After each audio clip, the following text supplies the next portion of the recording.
Hello, my name is Ray Lopez, and I am your District 6 City Council representative. This is Lopez Live Community Empowerment.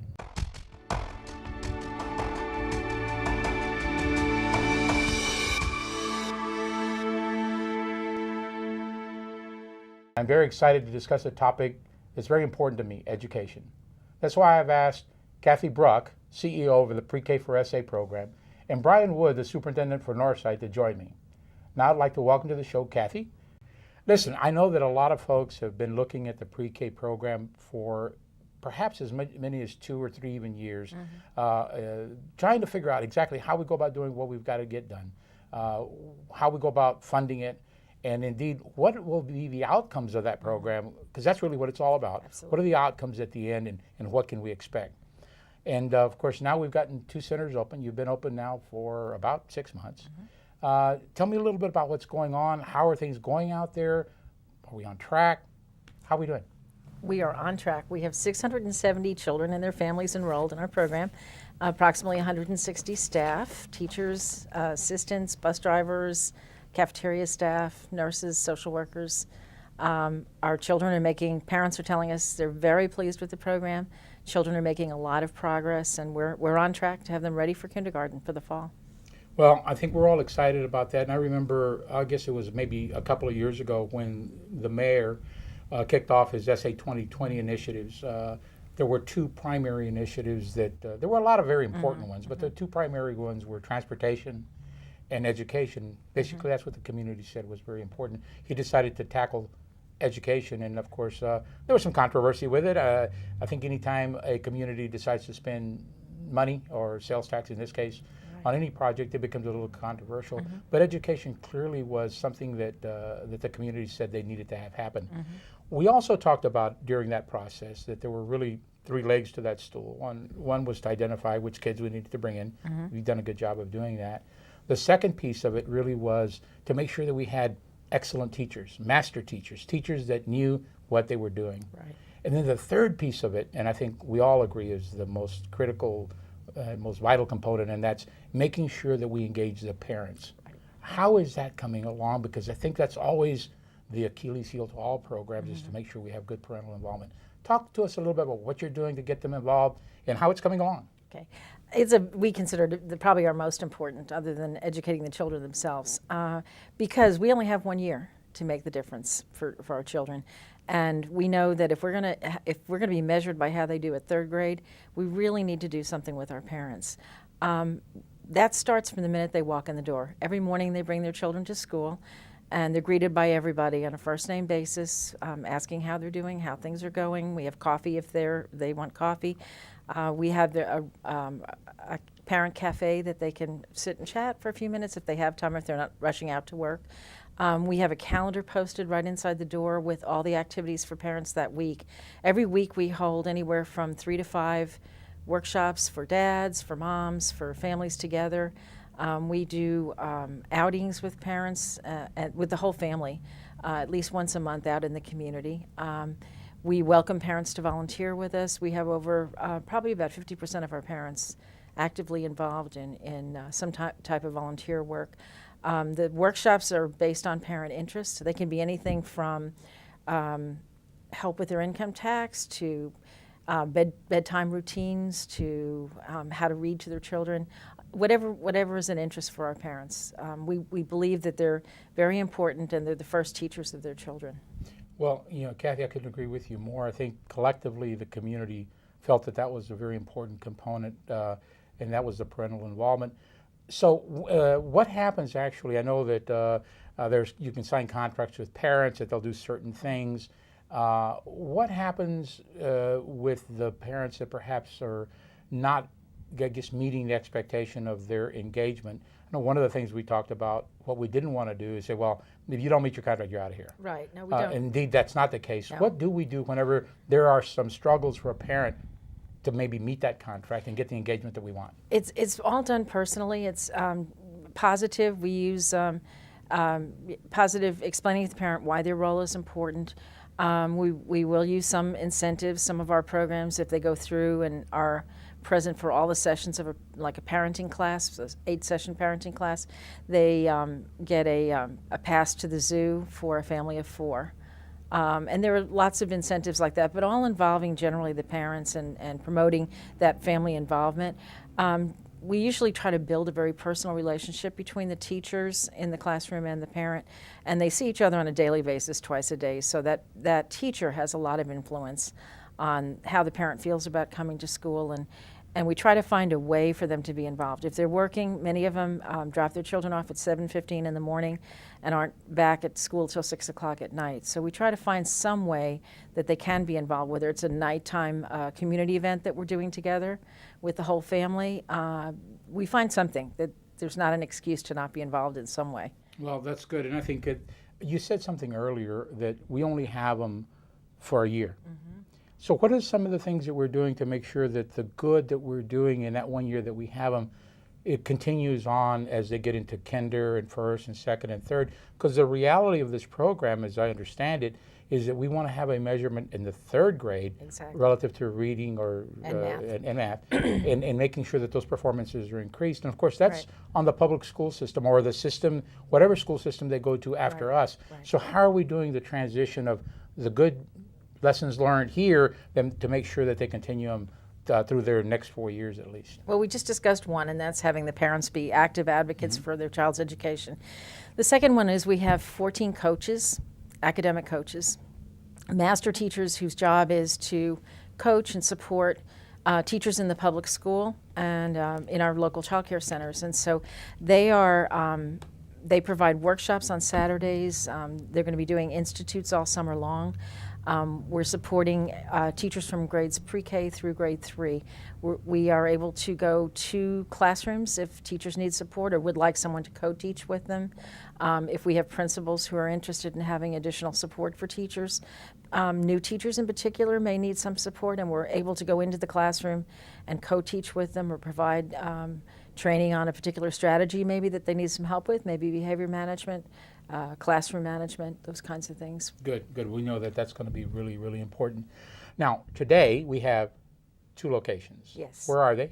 They're on South New Braunfels and Military Drive across from Brook City On the Base. south side or southeast, And then at I-10 and Medical. which is generally between north side and northeast, I guess, school Correct, districts yeah. out in that area.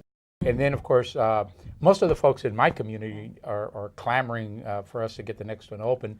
And tell us where that's going to be located. And I know there's one on the east side as well. So if Right. you can give me some Sure. geography on that Okay. as well. The one on the west side is going to be at Acme and Old Highway 90 where it intersects Highway 151.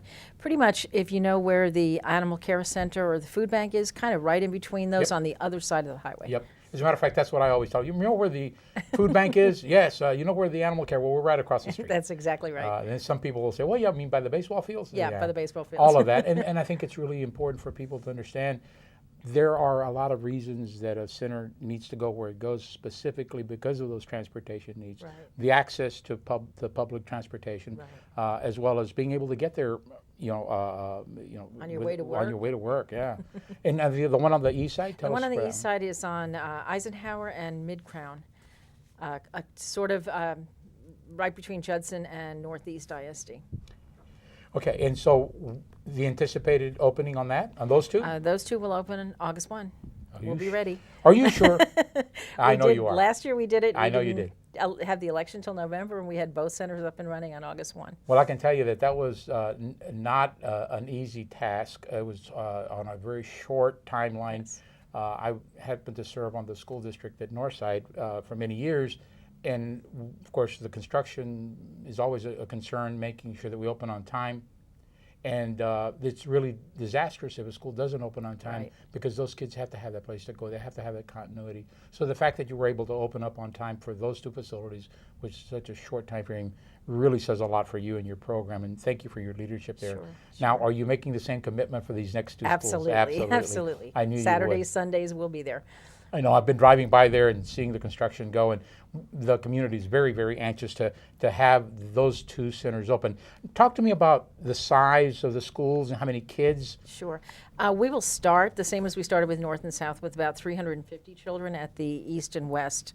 The North and South will go up this year to 400 each. The eventual goal will be 500 students at each of the schools for a total of 2,000 students. Right, right. And what is the enrollment process? I know we had the process last time, was our first time out. Right. We've really simplified it. Good. Last time was a very complicated process. We've made it a much more family-friendly process. There will be 3 ways for, it's a 2-step process. You fill out an application for the lottery, and then after that, once you receive your information on the lottery, then there'll be a registration process. The application process, you can do it online from home and submit it to us. You can call in and we'll fill out the information for you. Or you can come to one of 30 application fairs that will be held throughout the community, all centers of the city, so that we can reach out to families who may struggle with transportation. Well, the work that you guys continue to do for the outreach is critically important. I know that there's a lot of folks in District 6 that are anxious to get this up and going, and indeed to ultimately have the impact, the positive impact that we're going to have in our community, our educational system. Talk a little bit about just the typical day that a child will go through. Okay.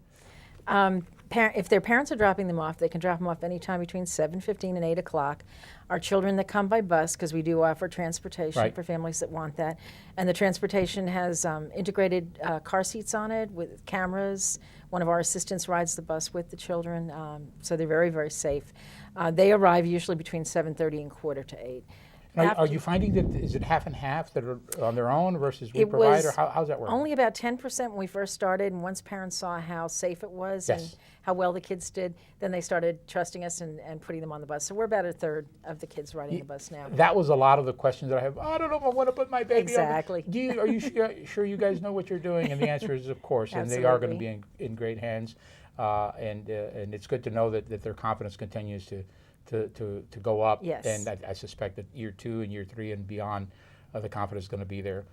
So what other services do you offer there at the center, at the pre-K? We offer the parenting classes. We offer, we have our provider for our food service, Celrico, provides meals that are done that emphasize fresh fruits and vegetables. They've also have the children growing their own fruits and vegetables in gardens. And we have a farmer's market every month for the children and their parents. They can get wholesale fresh fruits and vegetables with recipes to go with it, in case they haven't ever tried eggplant. Maybe they don't know how to cook eggplant. What is that? Right? What is that egg thing? Well, okay, so how can people get information? I know there's a website and all kinds of Right. ways to get information. Tell us a little bit about that as we wrap They up the can program. call us at pre-K, at 207 pre-K, Okay. 7735. Or they can go on the city's website at sanantonio.gov, and there'll be a pre-K button that they can push, and when they get that, it brings up all the information about our program as well. And if the parents can't do it, the kids probably can. Absolutely. So that's working Just in today's ask your environment, teenager, isn't it? yes. Well, Kathy, thank you very much for being You're here. welcome. We really appreciate it. Sure. Stay with us. We'll be right back to this short break to talk to Dr. Brian Woods of Northside. If you drive buzzed, it could cost you around $10,000. You'll face major legal fees, major fines, and steep insurance penalties. You could lose everything. Everything. Buzzed, busted, and broke. Because buzz driving is drunk driving.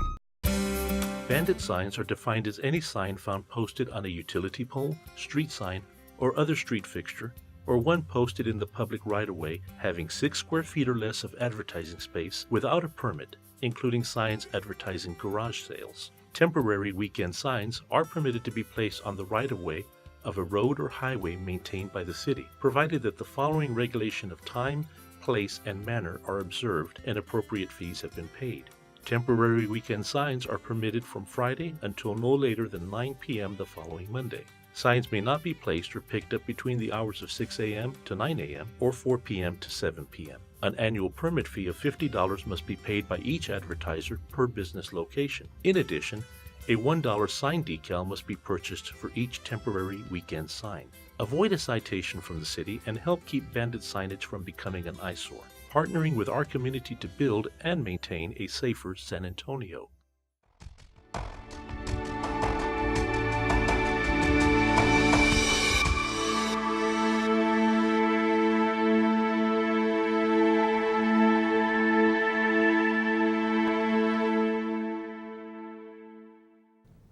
Welcome back to our program.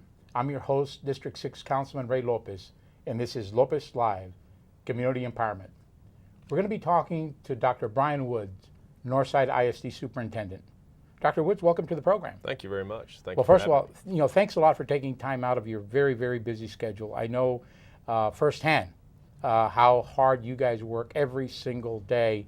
And now, quite honestly, with the student population at over 100,000, how much harder it must be. I recall when I first got onto the school board back in 1990, I believe we were at 49,000. I looked it up, at 49,000, a little over 49,000 students. When I left there, we were at a little over 61,000. Phenomenal growth back in those days, but since then you guys have even grown even faster than that. How are you doing it?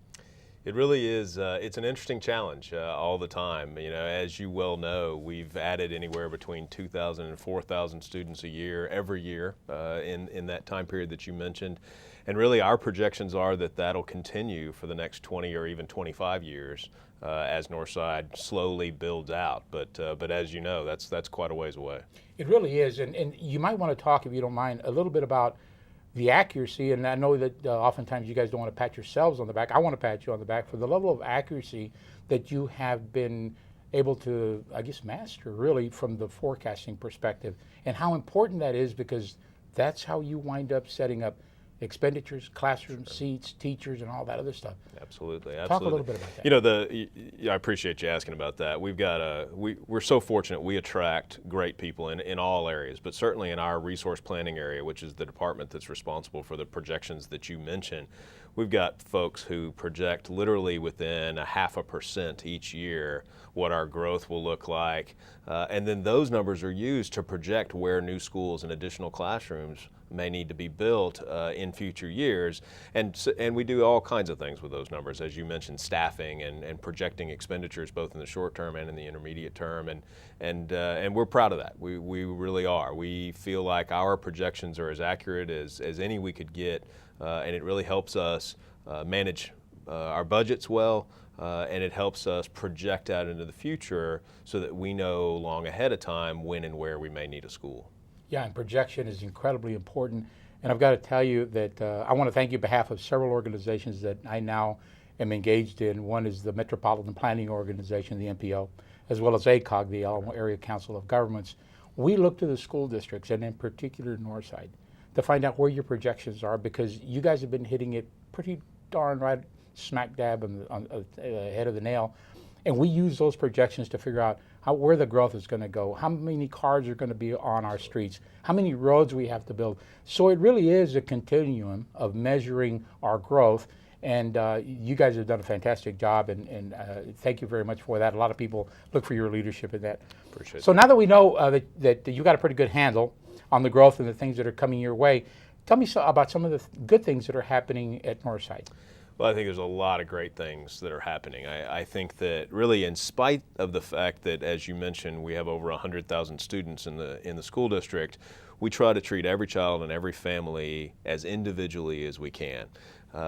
What we try to do is to create a program for our students that enables them to excel in an area where they have a particular interest. And as you know, that looks like fine arts and athletics and so many programs that we are able to offer, partly because of our size, but also because we can attract really wonderful employees, staff. We can offer high quality programs in almost every area, and I think as a parent and as an educator that's one of the highest goals for us to strive for. What do you see as some of the challenges? Obviously, you know, that much growth, that many kids, that many people on your faculty, that much administration required, that many buses on the road. There's got to be so many challenges. What do you see as some of the biggest ones? Well, I think you're right. Growth and the size of the organization is a challenge, although I think I'm particularly proud of the job we've done trying to make for individuals the organization not seem as big, not seem as large as it really is. There are other challenges, though. You know, there are challenges with funding. That's always true in public education. There are challenges with with testing and accountability, not the notion of accountability, but how it happens and how it impacts classrooms and so forth. And so there are significant challenges to public ed, but I think for the most part, public ed in our area in Bexar County is really headed in a very good direction. And I think, again, in Northside, we're certainly proud of the service we provide to our clients. Well, you mentioned testing a minute ago, and I know a lot of us have a concern over the amount of testing. And again, not to say that testing is not a necessary evil, because we need to know how we're doing and how the expectations are being met. But there was some recent changes in the testing, the process. Can you talk to us a little bit about that? What your thoughts on that? Yeah, absolutely. One of the great products of this last legislative session was House Bill 5, which did several things. One of which was lower, at least at the high school level, the amount of state testing that was required, and restrict it to fewer subject areas. And I think that's certainly a step in the right direction. I think really almost everyone agreed that testing had essentially become the end instead of the means to an end, and I think that there was general agreement around that, and so we've made good progress on that front as recently as this last legislative session. Well, that's good to know, and I know that the hard work that TASB, the Texas Association of School Boards, and all of the other educational organizations, if you will, lobbying, talking to legislators, but I think also other organizations that are not your traditional educators, like schools and counties and other municipal jurisdictions, recognizing that you guys have a hard road to hoe. And for us to partner with the education community to arm in arm, as they say, march up to Austin and demand what we need, because after it's all said and done, what you guys are doing is really providing that flow of workforce, that flow of workforce that we're going to need as we go out and recruit jobs to come to San Antonio. One of the biggest gaps that we find when we do that is they tell us, you don't have the workforce that we need to the level that we need it. Working closely with the school districts, and certainly with Alamo colleges at the junior college level, and even our higher ed partners, we've been able to, I think, make inroads into that. And that's that whole continuum of figuring out how this community is going to take education and create an outstanding workforce and improve our overall quality of life. So thank you very much for that. I'm looking forward to continuing to partner with you. Now, a little segue here. I know that in the upcoming months, there's going to be some discussion around a potential bond. I think by the time this show airs, this will probably be already in the process, already have talked about it with the trustees. But tell us a little bit about how you pulled that bond initiative, the requirement for it, how you pulled it together. Give us a little bit of insight into that, because I think informational output is going to be critical to this and all bonds going forward. Yeah, what we try to do is take some of the projections that you mentioned before and look at where is growth coming, when might it be coming, and how does that translate to new schools and additional classrooms. And so in a district like Northside that adds 2 or 3 or even 4,000 students a year, obviously building new schools is a priority. However, what you also know that not everyone may know is that in Northside we have buildings that are 40, 50, 60 years old, and so we also have as a priority, our board, our staff, that zip code not determine the quality of the facility that a student goes to school in. And so over half of the proposal that's before our board here now as we speak would go towards existing schools to renovate, to go in and do work in libraries and cafeterias, to add security to our schools, to do playground work at elementary schools and so forth. And so we really try to set a balance between the need to manage growth with new and additional classrooms and our existing facilities where we know it's important to go back and touch those buildings, to renovate, and to keep those buildings up to a standard. Well, I know that there are challenges associated with that, but the history at Northside has been that you handle that challenge very well, and I know you'll continue to do that. Talk to me a little bit, or to the viewers, about what the city can do to help the school districts. Obviously, we're a different arm of the government. Mm-hmm. However, we've got to work closely together. What are some of those things that we could do to help? Well, I think you've mentioned a couple of them. one of the things that, in our case, because of building and new construction, we've got to have a good relationship to manage what will be coming as far as new schools, and then the infrastructure needed to support all over the city and the county those new schools and the folks that need to travel to them and so forth. And so I think the city and the school district have a very good relationship around planning and around development, and that's really very helpful from our perspective. But another thing that I think is unique right now in San Antonio that perhaps we're doing better than most is where the city is really taking an interest in and an active role in what's going on in public education in the city. And really being a proponent and an advocate for the schools. And I think that that's tremendously helpful. I think that the tone in San Antonio now around public education is really very interesting, and some of that is because of the city's involvement in public education in San Antonio.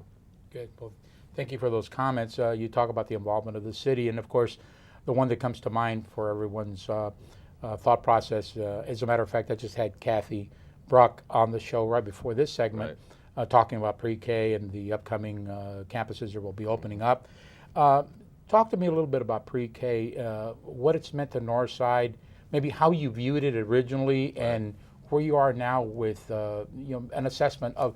I know it's early in the process. We've been only at it maybe for a little over 6 months. But what's your assessment of the process so far?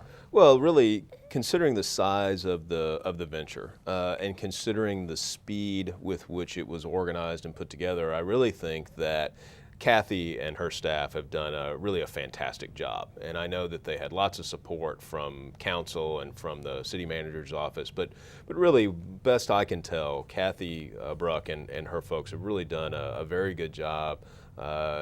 Anyone who tours one of the centers, I think, comes away with very impressed with the facility and really what's going on there. So my assessment, as you say, 6 months in, is really very positive about the centers and the work that's being done there with young children.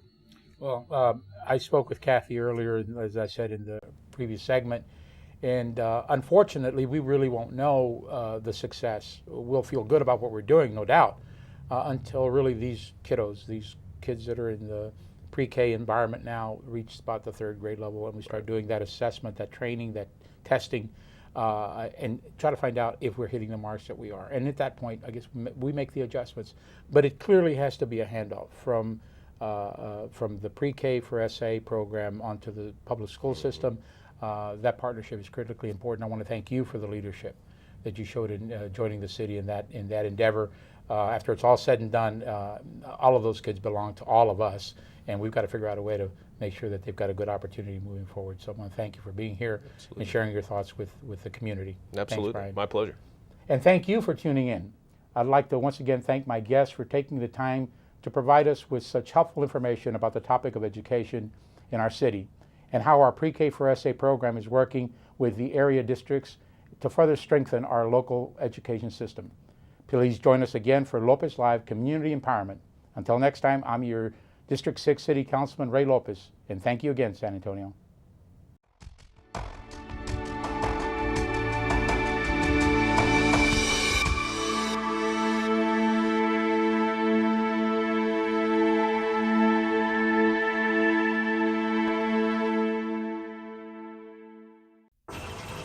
Yes, ready. Go get it.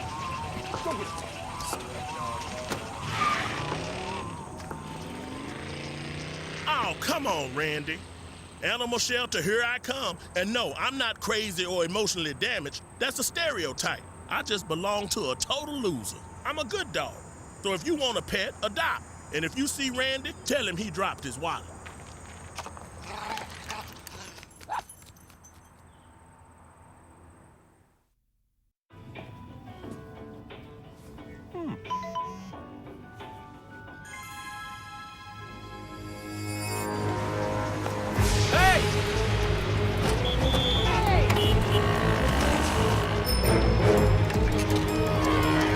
Turn here. There. Hey. Excuse me.